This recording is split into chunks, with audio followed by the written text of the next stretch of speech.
Hello and welcome to Leading and Growing with the Hospice Choir in the Time of COVID. My name is Nathan Reiff, and it is a pleasure to be able to share a little bit of my experience and the experience that I've had with um, a wonderful ensemble I have the privilege of working with called JourneySongs over the last year and a half or so. I am the music director of JourneySongs, and in this session, I will explain a little bit about the group, what we do, and what it has been like to be a hospice choir working in the time of COVID, and the ways that we have found to stay connected with one another, to continue to do the service and the work that we so love to do, and even to grow in ways that we never could have expected. Um, just to give a brief overview of what our next half hour or so will look like, I'll begin just with some context, a little bit about who we are and what we do. And then I'll walk us through our practice before the pandemic, sort of the standard, typical practice in non-pandemic times. And then a bit of how we adapted due to COVID. And finally, I'll share a bit of the process that we're going through right now, which is figuring out where we'll go from here. Of course, a lot of the things that I will share are experiences that I'm sure are common to choirs of all kinds, all across the country and around the world in this last year and a half. And I hope that there will be some points of connection, perhaps with your ensembles, and if nothing else, perhaps just a bit of solidarity in knowing that we have gone through these things together, even though we've been alone over this last year plus.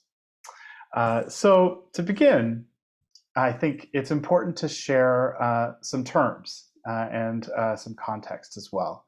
And the first term, which may seem like a sort of straightforward one, is the term hospice itself. I'm always surprised in talking with folks who are not part of the hospice world, and I myself am not a trained hospice worker. I'm a choral director by trade who has learned and studied as much as I can through the process of working with this ensemble, JourneySongs.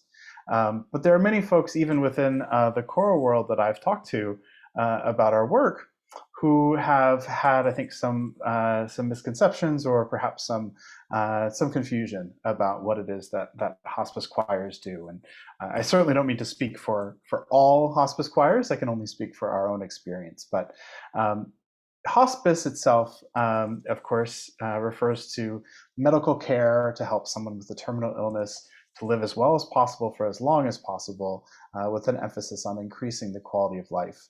And it involves a really wide-ranging team of professionals at times. And these are not only medical professionals, folks who address physical well-being, but also folks who are participating in the psychosocial and spiritual health and well-being of the patient, as well as those close to that person, sometimes family and friends, even other caregivers.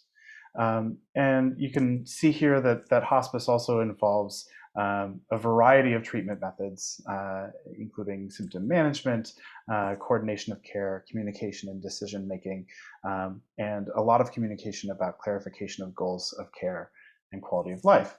Now, a hospice choir is going to be just one small part in this very complicated puzzle. And the goal of JourneySongs, this particular hospice choir, is to provide comfort, to provide healing, to be supportive, not only to patients, but also to their families, their caregivers, friends, and loved ones as well. JourneySongs was founded about 13 years ago as an interfaith and non-denominational ensemble. We are affiliated with a Unitarian Universalist church in Newton, Massachusetts, in that we we have a partnership with them. We share space. They kindly give us access to some of their space, but we are a non-denominational and interfaith ensemble. And we primarily sing bedside for patients in hospice care. And this might be in hospice facilities in the greater Boston area, or it might be at home for patients who are receiving hospice care at home. And as you might expect, singing bedside is a very intimate experience. It typically will involve a small subset of our group, maybe 3 or 4 singers out of a total of 20 or so. In most cases, singers seated or standing close by to the patient and their family members in a very intimate and close experience. Besides those bedside sings, as we call them, we also sing for families, for caregivers, for hospice facilities and workers, and for larger communities. And so we sing at nursing homes, we sing at memory care facilities, at houses of worship, for memorial services, and a large variety of similar contexts. We probably in a typical year before the pandemic would probably sing somewhere around maybe 3 dozen or so sings per year, if not more, sometimes up to about 50 or so. And so we stay quite active. And I'll explain a little bit more about how that process works as we go on, or how it typically works in non-pandemic times anyway. But before I get to that, I want to share just a couple of the guiding principles that have steered the work of JourneySongs for the duration of this group's history. First and probably foremost is to be a source of comfort. We hope to provide some small amount of healing, of comfort, of peace for anyone that we're singing for, whatever the context may be. We aim to be present and connected. And this is something that we practice very deliberately. We practice in our rehearsals when we meet. We practice techniques in meditation, in focused breathing, in body mapping, and other techniques to help members to not only be very present with their own bodies and their own singing, but also to feel connected with one another, and of course to feel connected with patients and anyone else that we're singing for as well. One of the very most important principles that we try to follow is to be flexible. It only takes the experience of going through a bedside sing even just once to realize that any amount of planning that you may do can very easily need to change on a moment's notice. And we work very hard and practice this skill as well. And flexibility in this context can mean all sorts of different things. It can mean being prepared for an experience that may be surprisingly emotional for you as a singer, and knowing when to be able to excuse yourself from a sing, to move outside of a space to gather yourself. It can certainly be flexibility in terms of responding to the people that are in the room with you. It can be, choosing new repertoire to sing on the fly, finding a song that is more joyful or more comforting or more calming, and responding in the moment and being connected is, of course, a huge part of that. And then also, one of our guiding principles is to remove ego and expectation. And this goes along with flexibility as well. Removing ego, for me at least, as a choral director, oftentimes means removing my sense of control over a situation.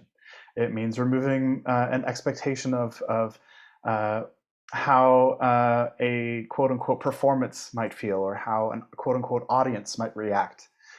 You never know what kind of experience you're going to have, and that is all part of the wonder and the beauty of singing bedside for patients as well.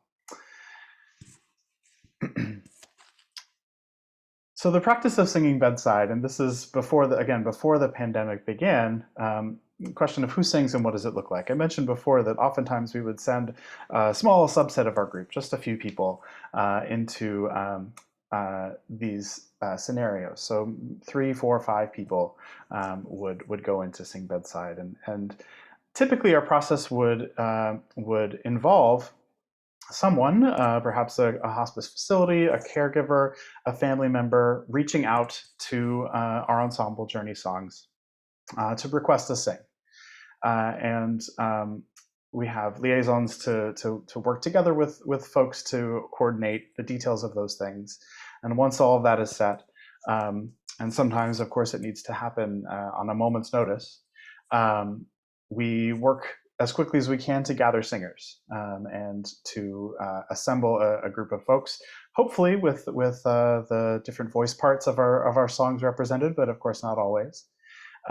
We make a plan for the repertoire that we'll sing. We have a shared body of repertoire that everyone in the group knows, and we will sort of make our best guess based on the conversations we've had with the contact as to what might be most appropriate. And then to communicate with any information about particular needs or things to be aware of that we've received from that contact with the singers who are preparing to go in for the sing. When we arrive at a sing, we purposefully arrive well ahead of time, not only to vocally warm up, but also to practice some of those exercises of being present and connecting with one another, and to mentally prepare. There is a great deal of emotion that goes on through many of these experiences, and each singer anticipates that and processes that differently. But having that space and that time together to prepare before we go in is a really crucial step. During the sing itself, one person will act as a sort of primary contact. This will be the person who says any messages, who greets anyone who's in the room, and who makes decisions in the moment about which song we might sing, how much time we might spend, when we might conclude the sing, and things like that. We make a point of shifting our musical leadership in these experiences. So different members of the group are prepared to lead different songs. And so there's not a conductor in the moment. There are people designated to start songs, but this is repertoire that hopefully we know well enough that we can all sing without having to watch someone conduct. And then, of course, we respond in the moment, as I mentioned. We work to be present, to hold space and time for anything that might happen. Following the sing, we leave, we create space for one another as singers as well, to reflect about the sing that we just experienced, to connect with one another, and to continue to sing. And we always will enter and leave rooms singing. And then after we leave, we will sing for one another as well. And that is an important part of our practice in connecting. Finally, just a quick word about our organization and some of the other work that we do before the pandemic. So we, as I mentioned, we have a group of about 20 or so singers. And those singers are really divided up into 3 different groups. So there's the full group, and the full group of up to 20 singers or so will probably only ever come together all at once for large-scale events, things like memorial services, singing at houses of worship, that kind of thing. And then we have 2 teams. We have a weekday team and a weekend team. And these teams are led by members of the group, and they are sort of smaller subsets of the full group. And these are the folks whose schedules will allow them to participate in bedside sings that might come up during those times of the week. If you're on the weekday team, there might be 6 or 7 people on that team. You might get an email or a phone call saying, you know, we've been asked to come in for a sing this afternoon. Who can make it? And then out of those 6 or 7 folks, we'll hope to find 3, 4, or 5 people who can come in. it becomes quite a complicated logistical and organizational process, as you can imagine. And I'm certainly very grateful for members of the group who take on a lot of the leadership of that. And most importantly, the steering committee, which is our sort of board equivalent made up of members of the group who guide the group in lots of its organizational decisions and things like that. So that's a bit about what JourneySongs would do in a typical time. But there, of course, has been anything but a typical time in this last year and a half. Before I share a little bit about how we've adapted, I want to just provide a quick sort of overview of some of our repertoire. And I'll also point out, as I'll share later on, we have recordings of some of our repertoire up on our website, which I would encourage you to go check out if you're interested. When we select repertoire, we particularly look for songs that will communicate those messages of peace or of comfort and healing, not only through the text, but through the music as well. That's the number one priority. We also look for repertoire that will span a large variety of languages and faith traditions, so that we can meet patients and their families in a large number of contexts.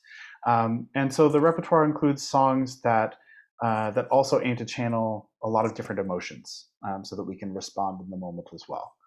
There are some songs that are popular tunes from the 40s and 50s that patients who were of a certain age during those times may recall and may have an experience of joy in hearing those songs.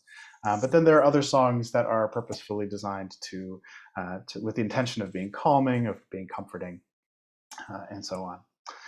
We also deliberately avoid overly complex music, both because we find that it can be a barrier to connection with the folks that we are singing for, but also because our organizational structure really requires flexibility. And like I suggested before, at any given bedside sing, we may have just a small number of singers, we may have more, we could have any combination of voice parts represented, any combination of experience levels with reading music notation and all sorts of other considerations. And so we try to make sure that these are songs that we'll be able to sing beautifully, confidently, and will communicate the messages that we're aiming to communicate, no matter who is singing them. Some of our pieces, just some examples of some of the pieces that we have sung, include traditional hymns like Balm in Gilead or Hine Matov, settings of traditional texts like the Gaelic tune Deep Peace, liturgical texts like Dona Nobis Pacem. And we have a growing number of original meditations and rounds that have been written by members of the group as well. When we get to the end of the presentation, I'll share some information about additional repertoire resources if this is of interest. So we were active in the way that I described before, all the way through the end of February 2020. And then, of course, the COVID-19 pandemic, as it picked up in the United States, it shut everything down. And the steering committee of the group decided in early March that we would pause for a moment, not knowing how things would go forward. But we would pause our normal rehearsals and the bedside sings and other events that we had scheduled. At first, it was just a pause for a week or two. But very quickly, it became clear to all of us that there was a real hurting among a lot of the members of the group, and a real feeling of loss in that we didn't have the connections that we normally would have through those experiences. And so we first began by turning inward, and we started by opening up spaces online, opening up Zoom rooms and opening up chats and things like that, just for members of the group to gather with no musical goals in mind. And really it was first just to check in, just to give people an opportunity to connect, to practice those ways of connecting that we have worked on before the pandemic, and to support one another in a really tough and uncertain time. And through those early experiences of just checking in and connecting with one another, we discovered that there were so many more points of connection to draw among the members of the group than we had thought previously. And just as it is in a lot of choirs, at least in my experience, everyone in a group may feel really connected to the group itself, but you may not feel equally connected to every single other member of the group. And I'm not saying necessarily that we achieved that with this turning inward, but we certainly were working toward that. And it's been really apparent ever since the way that folks have felt a deeper connection personally with one another. And so I'm really grateful that we ended up doing that. We also shared healing messages with one another. So both individually and collectively with the whole group, members shared everything from uplifting and comforting audio recordings to videos to readings and articles and all sorts of things. And we had a very active email chain going, just sharing all of these messages. As time went on, though, it became clear that people, of course, were also missing singing and missing the musical aspect of the group. And the first way that sort of became apparent was that there was a growing concern among many of the singers that by not singing, they may be losing some of their vocal ability, their vocal health or stamina. And so on the request of many of the singers, I began to include warm-up sessions in those Zoom gatherings. And everyone would go on mute, of course, and I would lead us through warm-ups. And over time, this evolved without really intending to. It evolved into singing together on Zoom, singing our usual repertoire, again with people on mute, and exploring other ways that we could sing, of course, trying to deal with the issues of latency on Zoom that I think every choir director in the world probably had to deal with over the last year and a half. And so we did things like echoing and passing lines of songs around from one person to another, anything that we could do to help folks to feel like not only were they continuing to sing for themselves, but that they were also singing with one another and connected even with just one other voice at once. And that also then evolved into learning and sharing new songs. Songs that seem to work particularly well in the Zoom format, those kind of echo songs, and also other songs that had been on the list, but we just hadn't gotten to because the pandemic had cut our rehearsals short. And I'm so grateful that we took the time to do this. And this really was about the first 3 or 4 months of the pandemic, because the sort of inward connection and support that these experiences provided, it was just absolutely essential, I think. For me personally, it really was an uplifting thing that carried me through, especially in those highly uncertain, scary months at the very beginning of the pandemic. And also, I know that there were many members of the group who experienced all sorts of hardships and just, of course, the usual things that happen in life, pandemic related or otherwise. We had several members who had friends and family who passed away. We had one member who had to undergo heart surgery unexpectedly, a member who had a cancer diagnosis, multiple members who lost their jobs. And this is, of course, the story of so many choirs during this time. But having one another there, even virtually, was such a huge boon for all of us in that through those experiences. At the same time, though, we did very much miss the service aspect of our work, and so we turned outward as well. We gathered up a small collection of recordings, audio recordings that we had made, mostly just run-throughs during old rehearsals, nothing polished or special. And we identified some songs and put together video montages of photographs that members took. And these were mostly just natural photographs, and put them together kind of for ourselves, but also mostly with the idea that we would share those recordings. We made those recordings, we made several of them, available to the facilities that we had typically partnered with. And several of those facilities shared them widely with their patients and their families. Some even broadcast the videos on their internal television channels. And found a way to continue to share our music with those patients that we weren't able to connect with in person. I'll share one of those, just a snippet of one of those videos here, just so you can get a sense of it.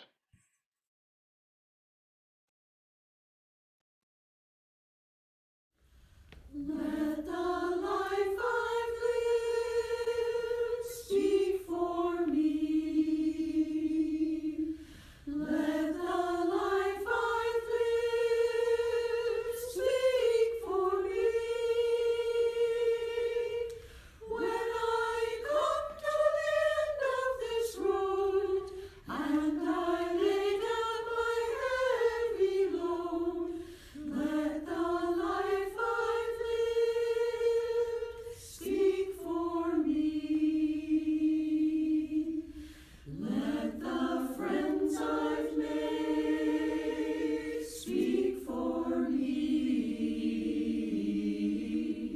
Let the friends I've made speak for me. When I come to the end of this road and I lay down my heavy load, let the friends I've made speak for me.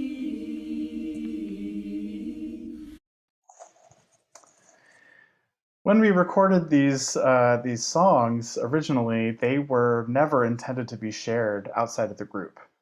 And as I said before, part of our practice is letting go of ego and expectation. But nonetheless, many members of the group wanted the chance to be able to create recordings that were specifically designed to be shared, and also, of course, to expand our library and expand the offerings that we'd be able to provide to anyone who might want to hear these recordings. And so we worked to overcome various technological hurdles that I'm sure are not new to many choir directors who explored virtual recording processes this last year. But we created several additional new recordings, and some of these were of traditional songs that we had often sung before, and we even recorded some new songs as well. And so in the end, we came up with close to a dozen recordings to be able to share video and audio recordings with patients and families and friends, with caregivers and the facilities that we would work with as well. And I'll share just a little bit now of one of the new songs that we sang. This song is called "In This Moment."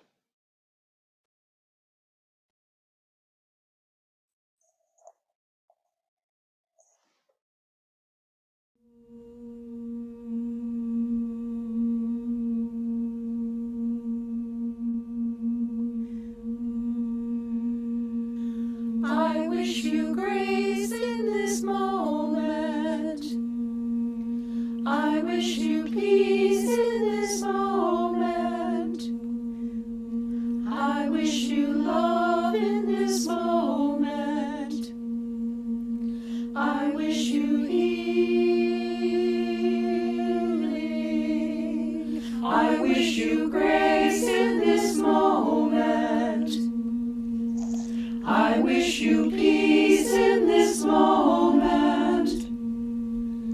I wish you love in this moment. I wish you healing. I wish you grace in this moment. I wish you peace in this moment. I wish you love in this moment. I wish you healing.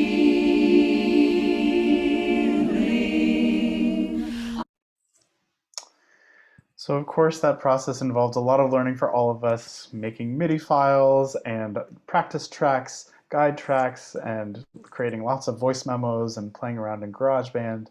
But it was a process that I think folks were really excited to dive into, and thanks in large part, I think, to the work of connection that we explored early on in the pandemic. So we spent the last several months working on that recording project. We also worked on an outreach project, which we had these new recordings and we wanted to make sure that we shared them with the world. So outreach to the partner facilities that we'd worked with in the past and to various other contacts that members of the group had, and made those recordings all available for download for free on our website as well. All in just an effort to be able to share our music even during the pandemic. So now the question, of course, is where will we go from here? And I know that's a question a lot of choirs and choir directors are asking themselves. And this is certainly something that we are still in the midst of figuring out. Just in the last few weeks, we started in-person gatherings outside and distanced with all members fully vaccinated. And it has, of course, been just an absolutely wonderful and joyous experience to be able to sing together once again. And we even had our first in-person sing at a facility just this week, actually. And it was just incredible. It was a group of about 8 singers singing at lunchtime at a memory care facility.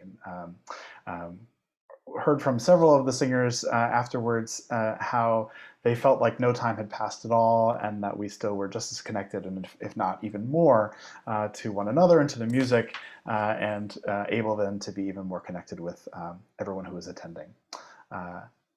We're also evaluating, we're taking stock of this past 16 or so months. So we've asked ourselves what we gained this year.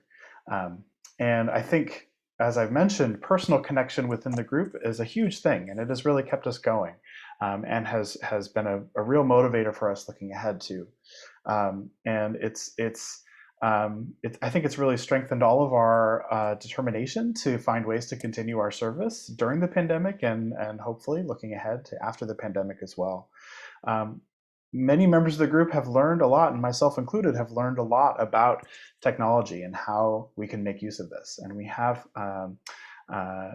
been very grateful for those opportunities and have all sorts of plans for how we're going to use those skills going forward. We plan to continue our recordings, making these virtual recordings, to really build out our website further, and hopefully to be able to expand our reach to people who are in search of music for comfort and healing, even outside of our area in the Boston area. We've gained new repertoire. We've gained new songs that we wouldn't perhaps have explored if it weren't for the pandemic and this growing library of recordings of those songs. And we've also gained new ways of partnering with facilities. Sometimes, in a typical pre-pandemic time, there may have been opportunities to sing bedside that, because of scheduling, we just weren't able to take. And now we know that there are alternatives if we need them to be there.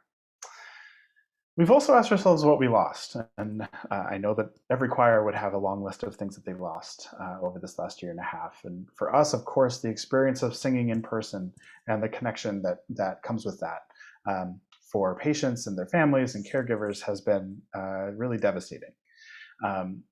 Along with that, we've lost connections with some of our partner organizations, including at least one which unfortunately closed during the pandemic. That is going to be something that we are working very actively to rebuild going forward. And of course, as I think would be true for a lot of choirs as well, we've lost a few members of our ensemble, folks who just had to prioritize other things, family and work and various other things during the pandemic. And it's of course hard to see folks go, but we are very sympathetic to those experiences, and I feel very confident in the membership that we have going forward, and feel that the exercises that we've done to connect with one another and to continue to grow musically and as a community have really served us going forward. And speaking of, we've also asked ourselves what we carry forward from this time. There's a real excitement and a momentum that's bubbling in the group right now of singing in person again. And we are absolutely thrilled to get back to it. And along with that, there's all sorts of talk about reevaluating our organizational structure and taking on new kinds of projects and new service that we can do. There's a commitment, as I mentioned before, to continuing to grow our digital presence, the breadth and the scope of our outreach through those recordings. Of course, just a chance to kind of reevaluate our own priorities when it comes to finding the ways that we continue to connect with one another, continue to grow, and taking some of those experiences that we've had and bringing them forward. So that gets us to the end of our presentation. As I said before, I know that all sorts of choirs are going through these same things. I wanted to just share a little bit of what JourneySongs has been experiencing. I would be very happy to connect with anyone with any thoughts, suggestions, questions, comments that you may have. And I also wanted to share a few resources that may be helpful. And if you're looking for this copy of this presentation, please feel free to be in touch, and I'd be happy to share it with you. So first, we have our ensemble JourneySongs, as well as a link to the downloads of those recordings that we made. Some of the other hospice choirs that we know and love and have collaborated with include the Threshold Choir, a national group of hospice choirs, Hallowell Singers, the D.M.A. Some people that I would highly recommend getting to know or know of for anyone interested in hospice singing. Peter and Mary Alice Amidon, they are wonderful composers, arrangers, advocates for hospice singing in general.